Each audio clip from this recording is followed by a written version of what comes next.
I would like to introduce the Reverend Harold Wilkie of the Healing Community. You all have please remain seated. Let my people go for your decree, O God, commanding that all your children be freed from the bonds of slavery. Today we celebrate the breaking of the chains which have held back millions of Americans with disabilities.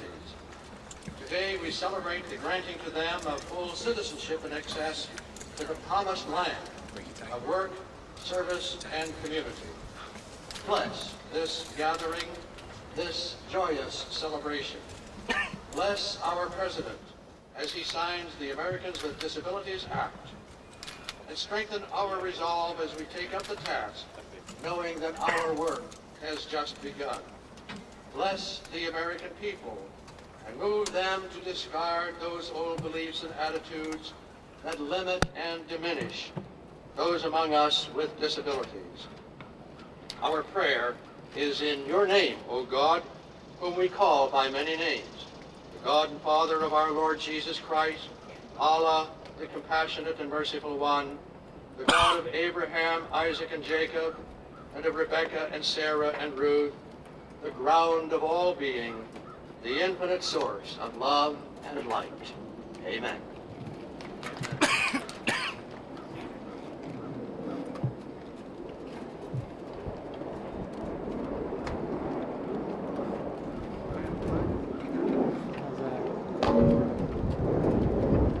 I am delighted to be here today with so many old friends to celebrate with all of you this great victory of the disability rights community.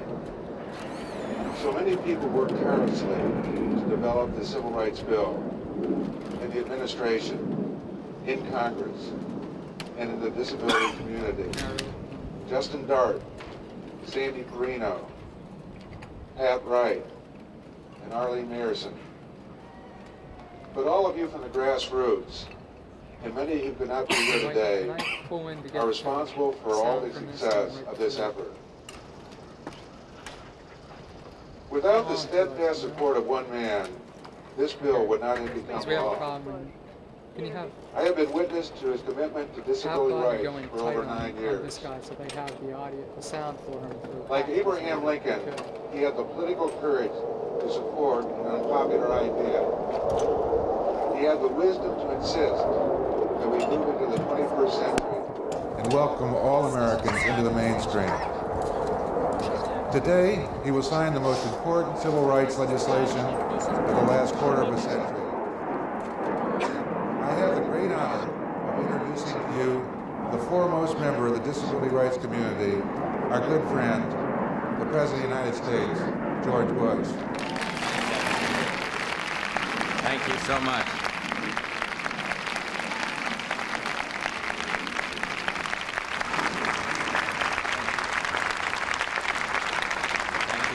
Thank you all. Sandy, Gus, great day. Evan, thank you so much. And welcome to every one of you out there in this splendid scene of hope spread across the south lawn of the White House. I want to salute the members of the United States Congress, the House, and the Senate who are with us today, active participants in making this day come true.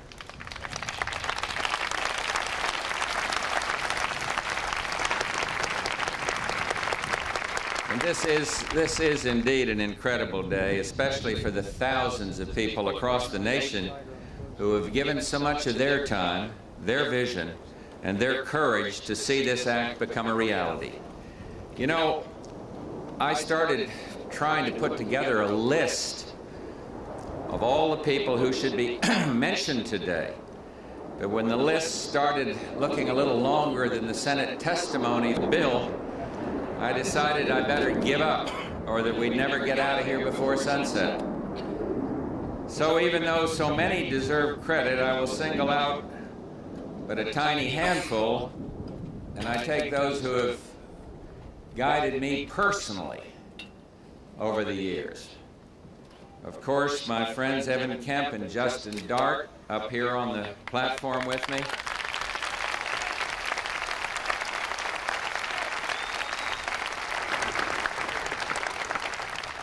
And of course, I hope you'll forgive me for also saying a special word of thanks to two from the White House, but again, this is personal, so I don't want to offend those omitted. Two from the White House, Boyden Gray and Bill Roper, who labored long and hard.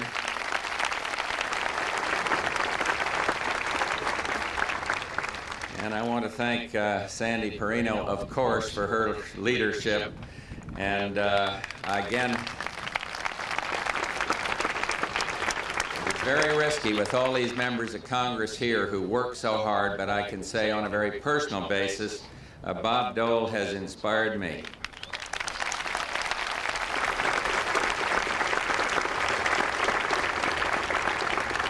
This is an immensely important day, a day that belongs to all of you. And everywhere I look, I see people who have dedicated themselves to making sure that this day would come to pass.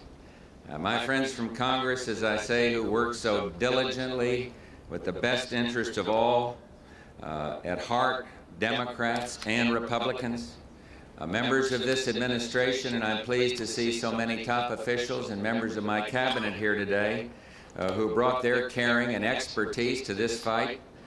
And then the organizations, so many dedicated organizations for people with disabilities who gave their time and their strength. And perhaps most of all, everyone out there and others across the breadth of this nation are 43 million Americans with disabilities. You have made this happen. All of you have made this happen.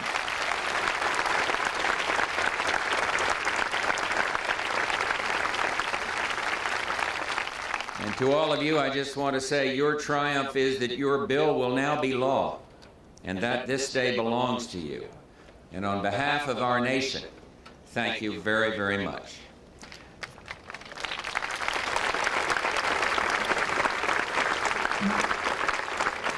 Three weeks ago, we celebrated our nation's Independence Day, and today we're here to rejoice in and celebrate another Independence Day, one that is long overdue. And with today's signing of the landmark Americans for Disabilities Act, every man, woman, and child with a disability can now pass through once closed doors into a bright new era of equality, independence, and freedom. And as I look around at all these joyous faces, I remember clearly how many years of dedicated commitment have gone into making this historic new Civil Rights Act a reality. It's been the work of a true coalition, a strong and inspiring coalition of people who have shared both a dream and a passionate determination to make that dream come true. And it's been a coalition in the finest spirit, a joining of Democrats and Republicans, of the legislative and the executive branches, of federal and state agencies, of public officials and private citizens, of people with disabilities and without. This historic act is the world's first comprehensive declaration of equality for people with disabilities, the first.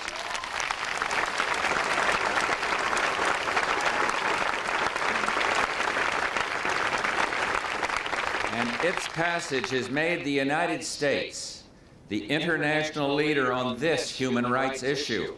And already, leaders of several other countries, including Sweden, Japan, the Soviet Union, and all 12 members of the EEC have announced that they hope to enact now similar legislation.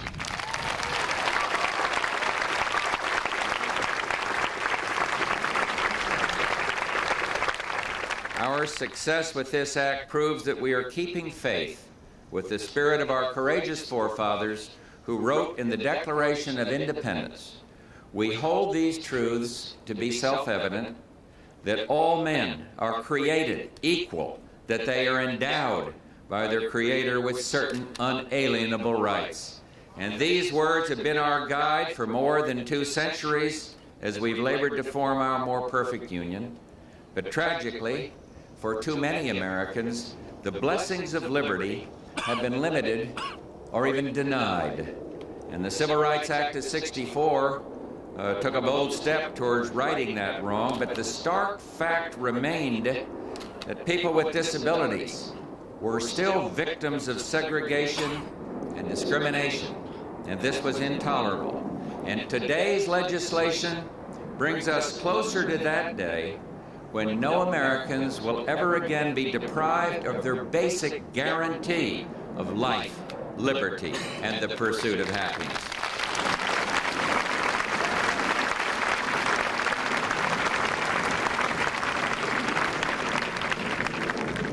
This act is powerful in its simplicity. It will ensure that people with disabilities are given the basic guarantees for which they have worked so long and so hard. Independence, freedom of choice, control of their lives, the opportunity to blend fully and equally into the rich mosaic of the American mainstream. And legally, it will provide our disabled community with a powerful expansion of protections and then basic civil rights. It will guarantee fair and just access to the fruits of American life, which we all must be able to enjoy. And then specifically, first, the ADA ensures that employers covered by the Act cannot discriminate against qualified individuals with disabilities.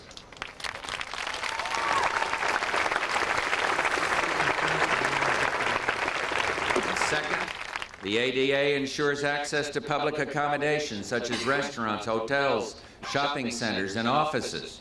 And third, the ADA ensures expanded access to transportation services.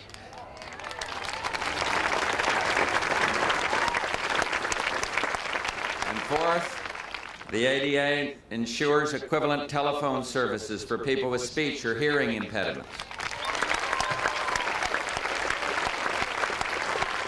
And these provisions mean so much to so many. To one brave girl in particular, they will mean the world. Lisa Carl, a young Washington State woman with cerebral palsy, who I'm told is with us today, now will always be admitted to her hometown theater. Lisa, you might have not have been welcome at your theater, but I'll tell you, welcome to the White House. We're glad you're here.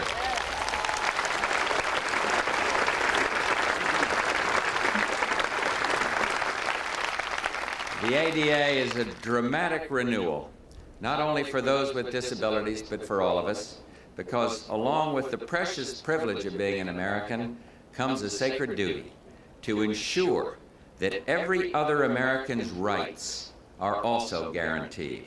And together, we must remove the physical barriers we have created and the social barriers that we've accepted.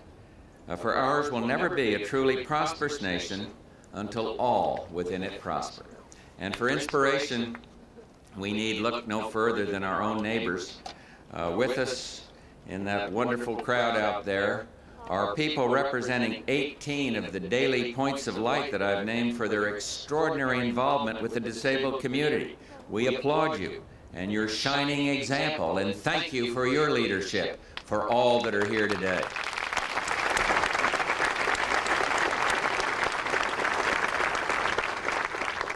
Now let me just tell you a wonderful story, a story about children already working in the spirit of the ADA, a story that really touched me. Across the nation, some 10,000 youngsters with disabilities are part of Little League's Challenger Division.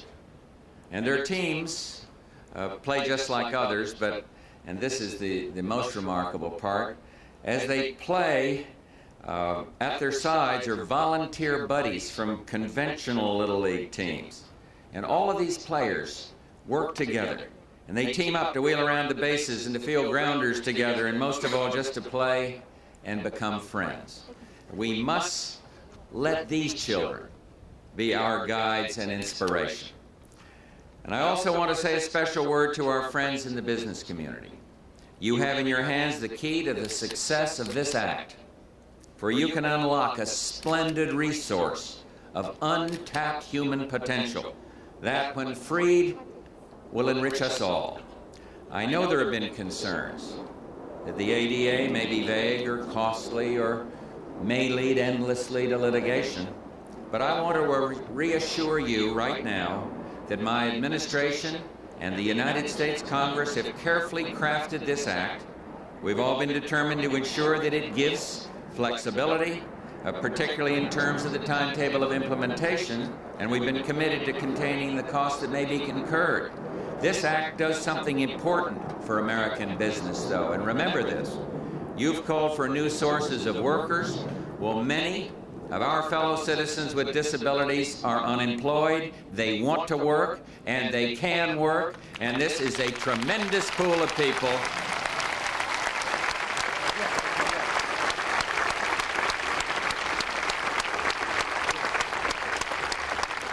And remember, this is a tremendous pool of people who will bring to jobs diversity, loyalty, proven low turnover rate, and only one request, the chance to prove themselves.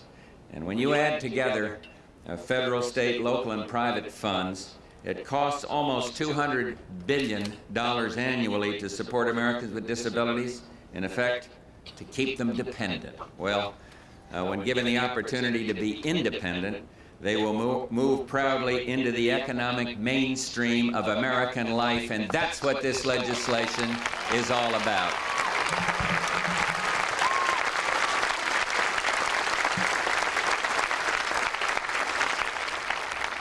Our problems are large, but our unified heart is larger.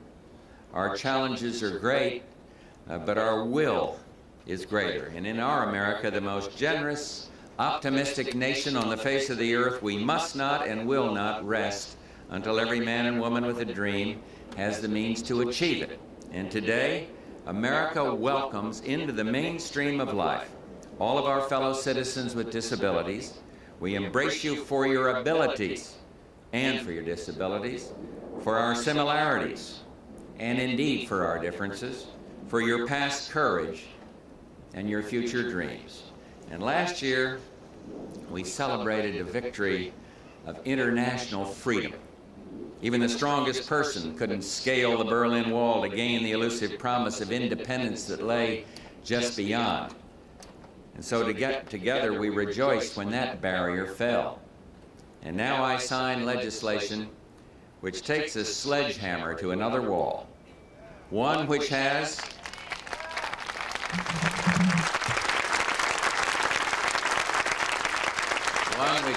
for too many generations separated Americans with disabilities from the freedom they could glimpse but not grasp. And once again, we rejoice as this barrier falls, proclaiming together, we will not accept, we will not excuse, we will not tolerate discrimination in America.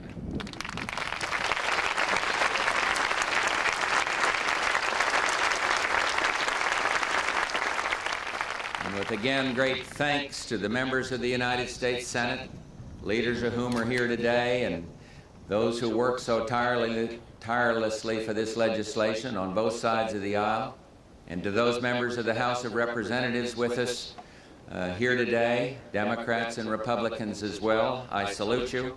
And on your behalf, as well as the behalf of this entire country, I now lift my pen to sign this Americans with Disability Act and say, let the shameful wall of exclusion finally come tumbling down.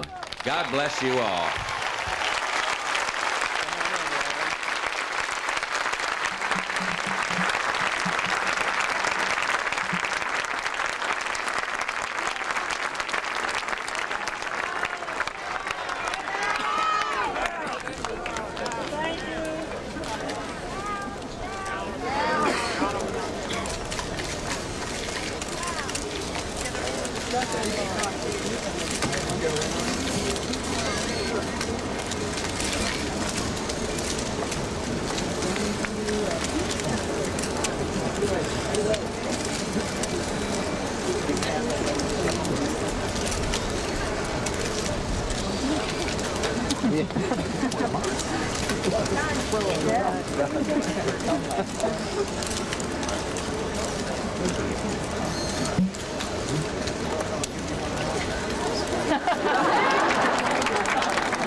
members of the House and Senate with us to stand up, please, all of you, so all can salute you and thank you.